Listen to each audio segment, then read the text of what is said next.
स्वागत है आपका। मैं दीक्षित दवे मेरे यूट्यूब चैनल पर आपका स्वागत करता हूं। और आज हम राजस्थान के जो भी महत्वपूर्ण एग्जाम हो रहे हैं उन एग्जाम को ध्यान में रखते हुए अपना जो टॉपिक है आयोग के बारे में उसकी बात करेंगे। हम आज पढ़ने वाले हैं राजस्थान लोक सेवा आयोग के बारे में। राजस्थान लोक सेवा आयोग, पहला प्रश्न तो ये कि क्या ये राजस्थान लोक सेवा आयोग जिसे हम कहते हैं आरपीएससी, क्या यह संवैधानिक निकाय है या नहीं। प्रश्न क्या है आपके सामने कि क्या यह संवैधानिक निकाय है या नहीं। तो ध्यान रखना, कोई भी आयोग संवैधानिक निकाय तभी कहा जाता है जब उसका उल्लेख संविधान के अंतर्गत किया गया हो। जब उसका उल्लेख कहां पर किया गया हो? संविधान के अंतर्गत। तो संविधान में हमारे आरपीएससी का उल्लेख कहां पर किया गया है? आरपीएससी को समझने के लिए आपने नाम सुना होगा यूपीएससी, संघ लोक सेवा आयोग। इसे हम क्या कहते हैं? संघ लोक सेवा आयोग। तो हमारा संविधान का भाग 14, संविधान का भाग 14 जो है वो केंद्र और राज्य के अधीन विभिन्न प्रकार की सेवाएं जो दे रखी है उसके बारे में उल्लेखित करता है। इस भाग को हम 2 अध्याय में बांटते हैं। पहला जो अध्याय है, इस पहले अध्याय के अंदर विभिन्न प्रकार की जो अखिल भारतीय सेवाएं हैं, अखिल भारतीय सेवाएं, उनका उल्लेख किया गया है। इस भाग 14 की बात करें तो 308 से लेकर 323 अनुच्छेद तक, अनुच्छेद 308 से 323 तक भाग 14 का उल्लेख किया गया है। जिसके अंदर जो पहला भाग है उसमें किसका उल्लेख किया है? अखिल भारतीय सेवाओं का। अनुच्छेद 308 से लेकर अनुच्छेद 314 तक, अनुच्छेद 308 से 314। और जो सेकेंड भाग है आपका, उसके अंदर ये जो लोक सेवा आयोग है, इस लोक सेवा आयोग के गठन का, उसके कार्य का, उसकी शक्तियों का उल्लेख जो है वो इस भाग 2 के अंतर्गत हमें मिलता है। अखिल भारतीय का अनुच्छेद कितना हो गया? 308 से 314। और लोक सेवा आयोग की जो जानकारी हमें मिलेगी अनुच्छेद 315 से लेकर 323। तो हम बात कर रहे थे कि क्या यह संवैधानिक निकाय है या नहीं। तो चूंकि इसका उल्लेख संविधान के भाग 14 में अनुच्छेद 308 से 323 और उसका भाग सेकंड लोक सेवा आयोग के गठन कार्य शक्तियों का उल्लेख अनुच्छेद 315 से 323 में है, इसलिए हमारा जो यूपीएससी की बात करो चाहे आरपीएससी की बात करो, ये दोनों कौन से हो जाएंगे? आपके संवैधानिक निकाय हो जाएंगे। आई बात समझ में? अब देखते हैं कि ये है क्या वास्तव में। इसके आगे की चर्चा करें हम तो इनकी स्थापना किस प्रकार से हुई, किस किस तरीके से इसकी स्थापना की गई है। तो यूपीएससी की जो सबसे पहली बात ध्यान रखना, यूपीएससी, इस यूपीएससी की स्थापना 1 अक्टूबर 1926 को, 1 अक्टूबर 1926 को ली आयोग की सिफारिश पर, ली आयोग की सिफारिश पर की गई थी। प्रश्न पूछा जाएगा कि यूपीएससी की स्थापना किसकी सिफारिश पर की गई थी? तो ली आयोग की सिफारिश पर। कब की गई थी? 1 अक्टूबर 1926 को। यूपीएससी की स्थापना का उद्देश्य क्या है? यूपीएससी की स्थापना का उद्देश्य क्या है? तो उद्देश्य ध्यान रखना, शासन व प्रशासन को सुव्यवस्थित संचालित करने के लिए कुशल लोक सेवकों की भर्ती करना, कुशल लोक सेवकों की भर्ती करना, इसका उद्देश्य हो गया आपका यूपीएससी का, और यही उद्देश्य जो है वो आपके आरपीएससी के अंतर्गत भी काम आएगा। आई बात समझ में? आपको यूपीएससी पूछे चाहे आरपीएससी पूछे, दोनों का उद्देश्य एक ही है कि हमारे देश का, जिले का, राज्य का जो शासन हम चला रहे हैं प्रशासन के माध्यम से, उस प्रशासन को चलाने के लिए कुशल लोक सेवकों की क्या करनी है, हमें भर्ती करनी है। किसकी भर्ती करनी है? कुशल लोक सेवकों की भर्ती करना। ठीक है, अब देखिए हम बात करें यूपीएससी की स्थापना कब हुई? 1 अक्टूबर 1926 को। इतिहास की ओर चले तो इस यूपीएससी की जो स्थापना है वो किस अधिनियम के अंतर्गत हुई? यूपीएससी की स्थापना कौन से अधिनियम के? तो आपको याद रखना है भारत शासन अधिनियम। भारत शासन अधिनियम 1919 के अंतर्गत, 1919 के अंतर्गत हमारे किसकी स्थापना हुई है? यूपीएससी की। और यदि आपसे पूछे कि आरपीएससी की स्थापना, तो आपको याद रखना है भारत सरकार अधिनियम, भारत सरकार अधिनियम 1935 के अंतर्गत किसकी स्थापना हुई है? आरपीएससी की। और 1919 के एक्ट के तहत किसकी स्थापना हुई है? हमारे यूपीएससी की। इस यूपीएससी के प्रथम अध्यक्ष, इस यूपीएससी के प्रथम अध्यक्ष कौन थे? तो आपको याद रखना है sir Ross Barker. Sir Ross Barker इस यूपीएससी के पहले अध्यक्ष हैं। और यदि आपसे पूछे कि इसके वर्तमान में अध्यक्ष कौन है, तो वर्तमान अध्यक्ष में आपको नाम याद रखना है अरविंद सक्सेना। क्या नाम याद रखना है? अरविंद सक्सेना। यूपीएससी के पहले अध्यक्ष कौन है आपके?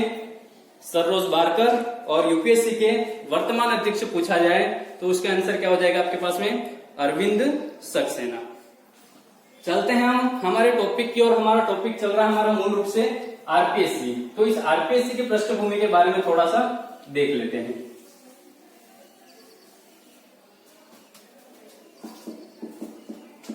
आरपीएससी को हम कहते हैं Rajasthan public service commission, Rajasthan लोक सेवा आयोग। और हमने पढ़ लिया कि राज्य के अंदर जितने भी लोक सेवा आयोग हैं उनकी स्थापना कौन से एक्ट के माध्यम से?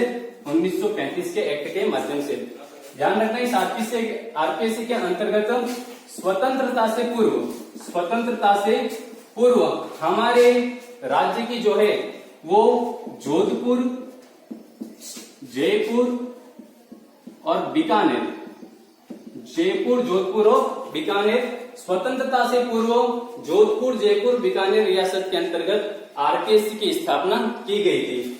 जोधपुर के अंतर्गत 1939 में, जयपुर के अंतर्गत 1940 में और जोधपुर की बात हो तो 1946 में। इन तीनों रियासतों की स्थापना जो है वो आरपीएससी की स्थापना स्वतंत्रता से पूर्व।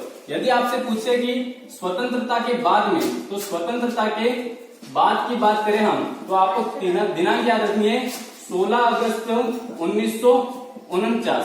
16 अगस्त 1949 को तत्कालीन राजस्थान की सरकार के द्वारा एक अध्यादेश जारी किया गया था और उस अध्यादेश के माध्यम से जयपुर के अंतर्गत इसकी स्थापना की गई थी। कहां पर की गई थी? जयपुर के अंतर्गत यहां पर इसकी स्थापना की गई। और इसके पहले अध्यक्ष, आरपीएससी के जो पहले अध्यक्ष बनाए गए थे वो किसको बनाया गया था? एस.के. घोष को। किसको बनाया गया था? एस.के. घोष को। ध्यान रखना स्वतंत्रता से पूर्व 3 रियासतें जोधपुर, जयपुर, बीकानेर। और स्वतंत्रता के बाद में आरपीएससी की स्थापना कहां की गई? जयपुर के अंतर्गत। कब की गई? 16 अगस्त 1949 को। इसके प्रथम अध्यक्ष कौन है? तो हमारे एस.के. घोष साहब। ठीक है, लेकिन आपको याद रखना है वर्तमान में इस आरपीएससी का जो मुख्यालय है वो कहां पर है? अजमेर के अंतर्गत। अजमेर में इसका वर्तमान मुख्यालय है। आरपीएससी का वर्तमान मुख्यालय कहां है? अजमेर में। तो यहाँ पर ये जयपुर से जो अजमेर मुख्यालय लाया गया वो कौन सी समिति की सिफारिश पर? तो आपको याद रखना है सत्यनारायण राव समिति। सत्यनारायण राव समिति की सिफारिश पर आरपीएससी का मुख्यालय जयपुर से अजमेर लाया गया। और अजमेर में यह घुघरा घाटी, कौन सी घाटी? घुघरा घाटी पर इसका मुख्यालय स्थित है। प्रथम अध्यक्ष कौन है? एस.के. घोष। वर्तमान की बात करें तो वर्तमान में इसके अध्यक्ष कौन है? तो दीपक उप्रेती। देखते हैं आगे इसके सदस्य के बारे में।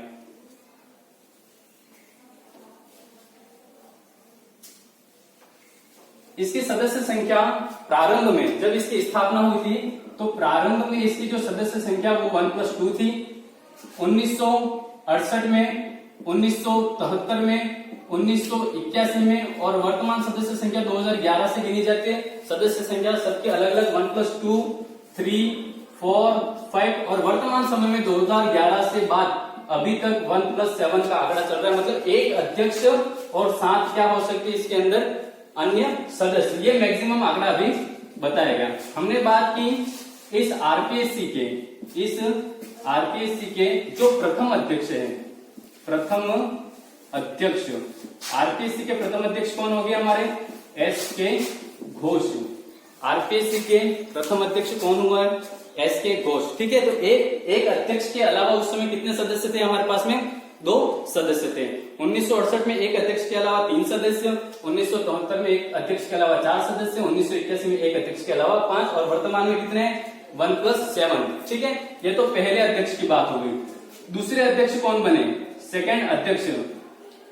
तो आपको याद रखना है सेकंड अध्यक्ष में नाम एस.सी. तिवारी।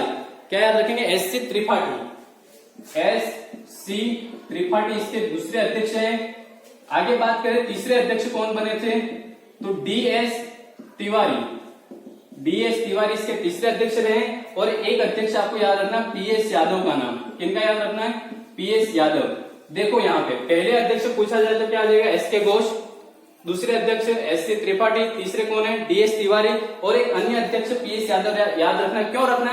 क्योंकि ये जो पी.एस. यादव है इनका आरपीएससी के अंतर्गत न्यूनतम कार्यालय रहा, न्यूनतम कार्यकाल रहा। न्यूनतम कार्यकाल जो है वो किनका रहा? तो पी.एस. यादव का। और यदि आपको पूछा जाए सर्वाधिक कार्यकाल किनका रहा? तो डी.एस. तिवारी का। सर्वाधिक कार्यकाल आपसे पूछे तो किसका रहेगा? डी.एस. तिवारी। वर्तमान में इसके अध्यक्ष कौन है? वर्तमान अध्यक्ष, तो वर्तमान अध्यक्ष हमारे हैं दीपक उप्रेती। कौन है? दीपक उप्रेती। और अध्यक्ष के अलावा वर्तमान में 3 सदस्य हैं आरपीएससी के अंतर्गत। कितने सदस्य? 3 सदस्य। ये जो 3 सदस्य कौन कौन है? 3 सदस्यों के नाम आपको याद रखना जरूरी है। क्यों? अभी प्रश्न देखेंगे। पहला याद रखना आपको शिवशंकर। क्या नाम है? शिवशंकर राठौड़। शिव सिंह राठौड़। एक याद रखना आपको राजकुमारी गुर्जर।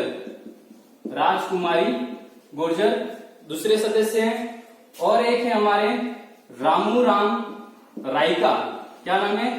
रामू राम रायका इसके तीसरे सदस्य। अध्यक्ष कौन? दीपक उप्रेती। 3 सदस्य शिव सिंह राठौर, राजकुमारी गुर्जर और रामू राम रायका। और यहाँ पर आरपीएससी के अंदर अभी वर्तमान में जो सचिव के पद पर कार्यरत है उनका नाम है आशीष गुप्ता। क्या नाम है? आशीष गुप्ता। अब प्रश्न क्या पूछा जाएगा कि निम्न में से वर्तमान समय में आरपीएससी के सदस्य नहीं है। तो देखो 1, 2, 3 और चौथा ऑप्शन किसका हो जाएगा? हमारा आशीष गुप्ता का। तो ये जो आशीष गुप्ता है वो क्या है? हमारा आरपीएससी के सचिव के पद पर कार्यरत है। किसके पद पर कार्यरत है?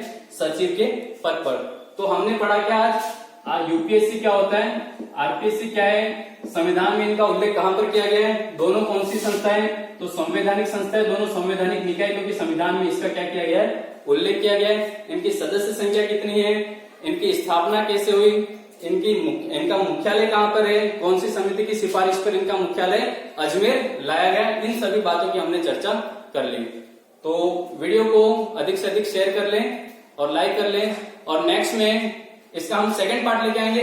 ये तो पूरी की पूरी बेसिक इंफॉर्मेशन थी पार्ट फर्स्ट के अंदर। नेक्स्ट आपके लिए सेकंड पार्ट आएगा, जिसके अंतर्गत हम अनुच्छेद 315 से लेकर अनुच्छेद 323 के बारे में इसकी डिटेल में पढ़ेंगे कि इनका कार्यकाल कैसे होता है, इनकी शक्तियां क्या है, इनकी नियुक्ति कैसे होती है, कार्य में वृद्धि कौन सी होती है, प्रतिवेदन इनका किसके पास जाता है, इन सब की हम जानकारी नेक्स्ट पार्ट में पढ़ेंगे।